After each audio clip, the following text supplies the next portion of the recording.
Облыс орталығында өңірлік кадр резервіне іріктеу жұмыстары аяқталды. Жобаның алғашқы кезеңіне облыстан 120-ға жуық үміткер қатысқан болса, оның 34-і құрылымдық сұхбат кезеңіне өткен. 1 наурызда Қазақстанда өңірлік кадр резервтеріне іріктеу басталған. Жобаға жасы 35 жастан аспаған, жоғары білімімен 3 жыл жұмыс өтілі бар адамдар өз кандидатурасын ұсынған еді. Сондай үміткерлердің бірі Дархан Кәрімжан. Проект бойынша өзімізді қорғаймыз. Проектті көрсетеміз комиссияға мүшелеріне. Және осы өтуден өтсек 2 жылға өңірлік кадр резервіне қосыламыз. Жобам мен балалар үйіндегі балалар бойынша оларды қамқорлыққа алу, оларды өмірге дайындау туралы жай адамдар көп бізде көмектесетін. Осы Петропавлда, Осқода, облыста солардың бәрін тартып, осы балалар жөніндегі мәселені көтеріп көмектесу.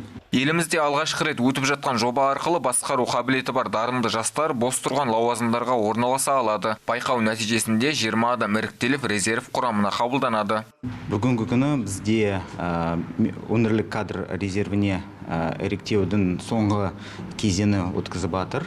Ол құрылымдық сұхбат. Қазіргі уақытта өңірлік кадр комиссияның алдында біздің үміткер өз жобаларды көрсетіп жатыр.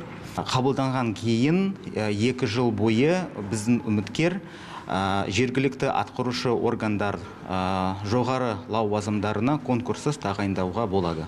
Айта кетейік, бағдарлама аясында жалпы саны 200-ге жуық адам өз жобасын ұсынған. Соның ішінде 120 үміткер іріктеліп шыққан. Ерлан Жұмахан, Анатолий Беланов, жаңалықтар қызметі.